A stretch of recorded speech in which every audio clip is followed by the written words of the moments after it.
Senhor presidente, é uma honra muito grande para mim e tenho certeza de que todos os senhores senadores tê-lo na presidência da Casa. Senhor presidente, a apreensão que tomou conta de meu Estado nas últimas semanas por causa da tensão fundiária me força a subir nesta tribuna novamente para falar sobre o tema.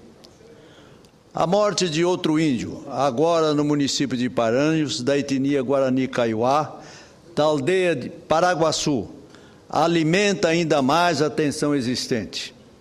Por mais que todos os indícios indiquem que se tratava de uma rixa pessoal, fato que parece que está se consumando pelas investigações feitas pela polícia, mas esse assassinato contribui para o acirramento dos ânimos.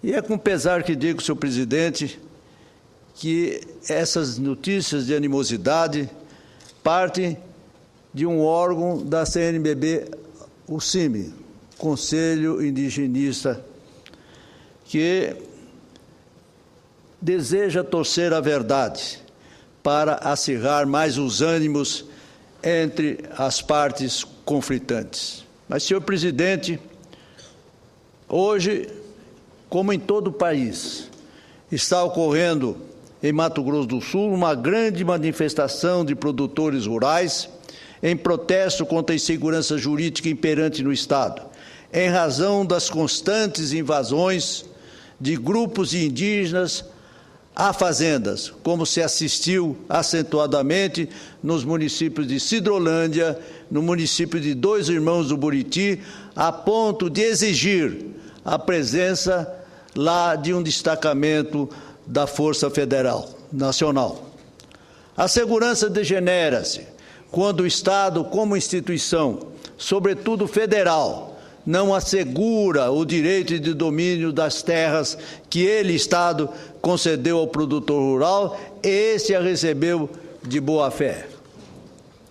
Nestas últimas semanas, senhor presidente, a ação ilegal de grupos indígenas alastrou-se como ocorrera no município de Aquidauana, com a invasão da Fazenda Esperança, e atingiu o pequeno agricultor. Índios Cadiuels invadiram 15 chácaras de pequeno porte, agora no município de Bodoquena, vizinho ao município de Miranda de Aquidauana. Senhor presidente, agora, repito, em meu Estado, não só médios ou grandes produtores estão tendo suas terras invadidas, mas os chacareiros ligados ao PRONAF, Programa Nacional de Fortalecimento da Agricultura Familiar. O arbítrio de quem se sente amparado pela FUNAI ou pelo CIMI se espraia com grave ameaça ao Estado Democrático de Direito. A reunião que se desenrola hoje em Nova Alvorada do Sul, pelo que assegura o líder do movimento e presidente da Federação da Agricultura e Pecuária de Mato Grosso do Sul, a FAMASUL, senhor Eduardo Riedel, será um veemente alerta aos poderes constituídos da República, sobretudo o Executivo e o Judiciário, no sentido de que não se mantenham mais em atitude de expectativa ou mesmo de omissão, aguardando a bomba fundiária explodir. Se não ouvirem os produtores rurais e os setores conscientes da nação, poderá ocorrer mais violências, da qual os únicos responsáveis serão aqueles que, distantes do foco de conflitos, estão confortavelmente nos palácios envidraçados da Praça dos Três Poderes. Registro aqui a minha solidariedade integral ao movimento onde tem justiça, tem espaço para todos. Manifestação que será pacífica e ordeira e que ocorre até às 3 horas da tarde de hoje, no trevo da cidade de Nova Alvorada do Sul, no entroncamento das BRs 163 e 267, com expectativa de participação de até 4.000 pessoas oriundas da produção do campo. Ontem, produtores adeptos a esse movimento fizeram uma idêntica manifestação no município de Sidolândia. Nesta mobilização, meus irmãos produtores rurais de Mato Grosso do Sul bradam em favor da paz, dos direitos e domínio das terras que labutam, e também reivindicam o cumprimento das prerrogativas constitucionais de vida, de saúde e educação aos irmãos indígenas. Mas, dentro desse quadro, senhor presidente e senhores senadores, surge agora uma expectativa que me traz realmente confiança de que algo há de acontecer para trazer a conciliação entre as partes conflitantes. Por que, senhor presidente? Porque houve uma reunião que tive a oportunidade dela participar nesta semana. Desta vez, a ministra Gleisi Hoffmann foi a interlocutora entre a bancada federal de Mato Grosso do Sul, representantes dos indígenas, das etnias Terena, Lindomar Ferreira, dos Kaiowás, Guarani Kaiowás, Anastácio Peralta, Valdomiro de Aquino e Tonico Benites. Também participaram do encontro os ministros da Secretaria-Geral da Presidência da República, Gilberto Carvalho, da Justiça, José Eduardo Cardoso, e o ministro advogado-geral da União, Luiz Adams. Considerei esclarecedora e altamente produtiva a reunião organizada pelo senador Delcídio Amaral, do meu estado. Na oportunidade, as lideranças indígenas expuseram aos representantes do governo federal as razões de seu descontentamento, que vem de longe e que se agravam agora com os últimos acontecimentos ocorridos em Sidrolândia e no Cone Sul do estado, próximo à fronteira do Paraguai. Em síntese, disseram os indígenas que não é mais possível postergar, após tantos anos de promessas de solução, pela posse definitiva das terras, que eles consideram tradicionais deles. Desejam, sim, que o governo estabeleça um cronograma de ações efetivas e imediatas, que reduza a tensão fundiária, reconhece, no entretanto, os direitos dos proprietários rurais, que de boa fé apossaram-se das terras por direitos concedidos pelo Estado e pela União. Reclamaram das situações de penúria e miséria de muitos dos seus irmãos aldeados e da fraca ação da FUNAI quanto aos cuidados que deveria dar à comunidade indígena. Ou seja, não basta a cesta básica, mas condições para uma vida digna.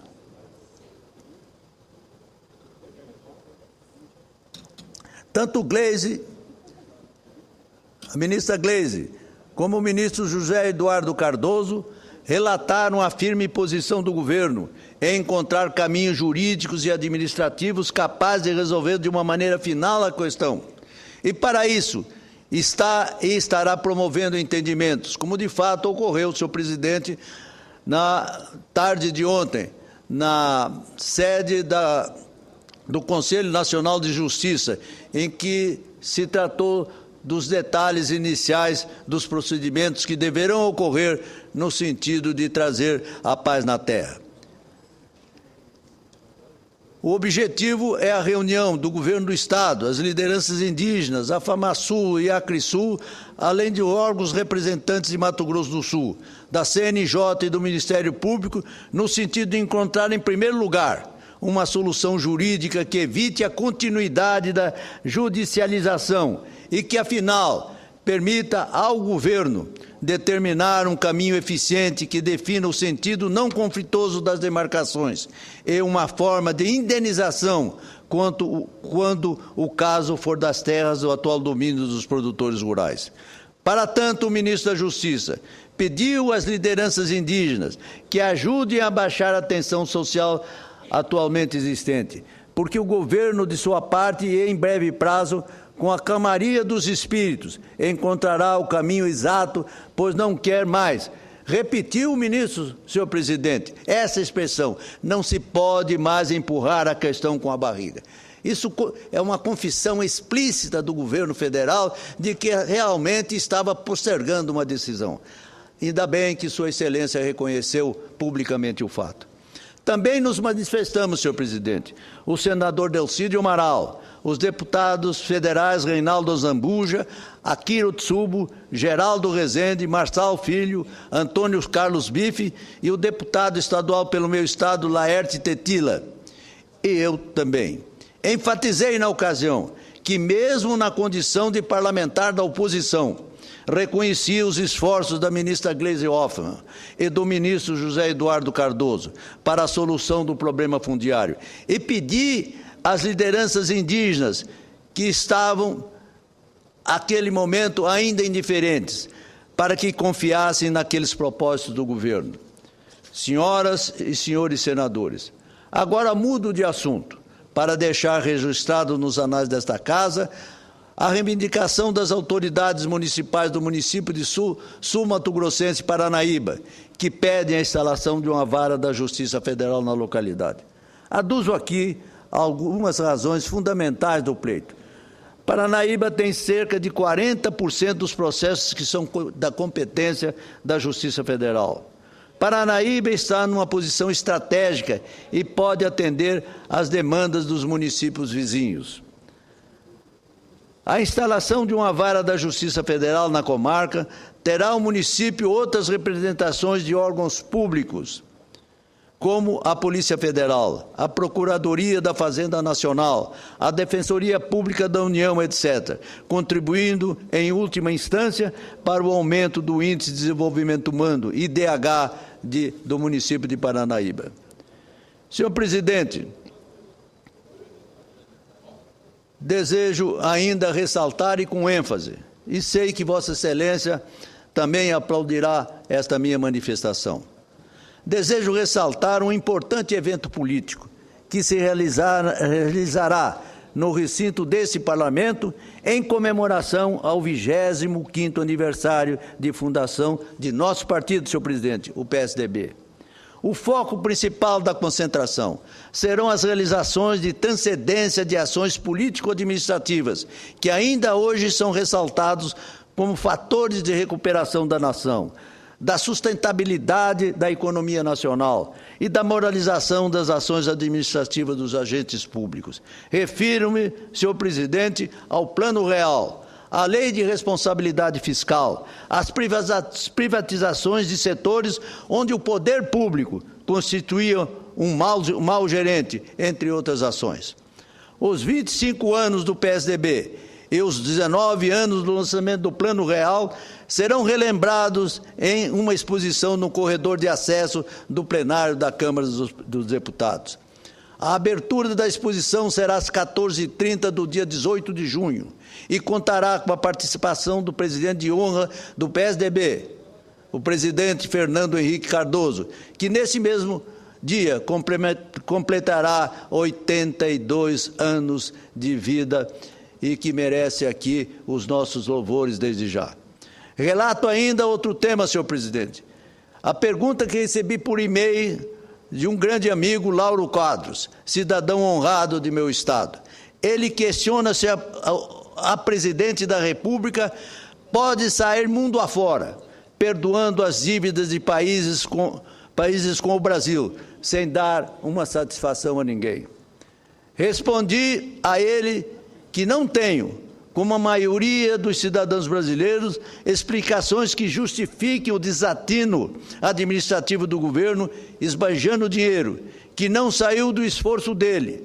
Então, da tribuna dou eco a esta indignação, à procura de uma resposta que, desde já sei, não virá, pois quem usa o chapéu alheio só pode ter a cabeça oca.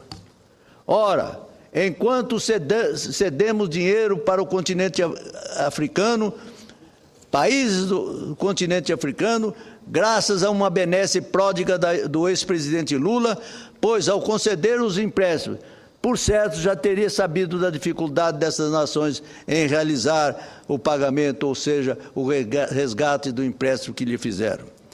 O que me estranha, senhor presidente, é perdoar dívida de outros países, que valem milhões, enquanto o nosso produtor rural, sobretudo o produtor nordestino, penalizado por uma ação impediosa em relação à sua grave situação financeira, provocada muitas vezes por fatores climáticos. Os bancos oficiais sugam, por assim dizer, até o sangue do cliente, que não consegue honrar as suas dívidas. Cito como exemplo o destacado pelo senador Benito de Lira, que nos contou que um pobre agricultor de Alagoas teve a penhora até de sua bicicleta para honrar o compromisso no banco. Enquanto isso, o Brasil perdoa 840 milhões de dólares das dívidas com 12 países africanos, numa ação clara de pragmatismo eleitoral. É sabido que empreiteiras, mineradores e produtoras rurais querem atuar nesses países com financiamento do BNDES. No entanto, a legislação impede a concessão de benefícios a nações com dívidas atrasadas junto ao Brasil. Para bom entendedor, meia palavra basta. Finalizo, senhor presidente, fazendo uma homenagem ao senhor João Pereira dos Santos. O conheci ao passar pela recepção da portaria privativa do Ministério da Justiça há alguns anos, quando era deputado federal. Impressionou-me, desde aquela época, a vitalidade desse cidadão que completou agora 99 anos no último domingo. Ressalta-se na sua personalidade a simpatia, a lucidez, a vivacidade e sabedoria que veio com a idade. Tanto assim que ele é conhecido como um almanaque ambulante. Tal é a diversidade de assuntos que trata com tanta precisão. Li uma reportagem a seu respeito no jornal Correio Brasiliense e destaco a frase que concordo plenamente e na qual ele diz, aspas, dinheiro acaba, cultura não. Nos presídios deveria ter escola porque a pessoa que estuda fica com a cultura. É uma expressão, senhor presidente, de um simples cidadão, mas de um efeito extremamente profundo. Se nós dessemos nos presídios educação aos presos, possivelmente nós não teríamos esse descalabro que existe hoje no setor da criminalidade e também da convivência nos presídios desse país.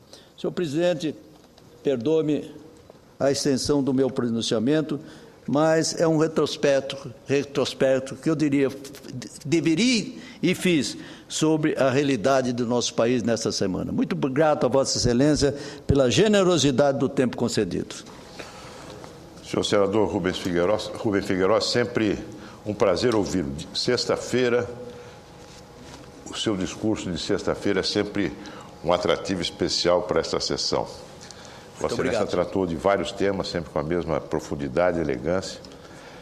E, em relação ao primeiro tema que Vossa Excelência tratou, eu gostaria de comunicar à Casa que Vossa Excelência teve um requerimento seu aprovado na Comissão da Agricultura, no dia 13/6, para promover uma discussão perante essa comissão a respeito da demarcação das terras indígenas e dos recentes conflitos entre agricultores e índios.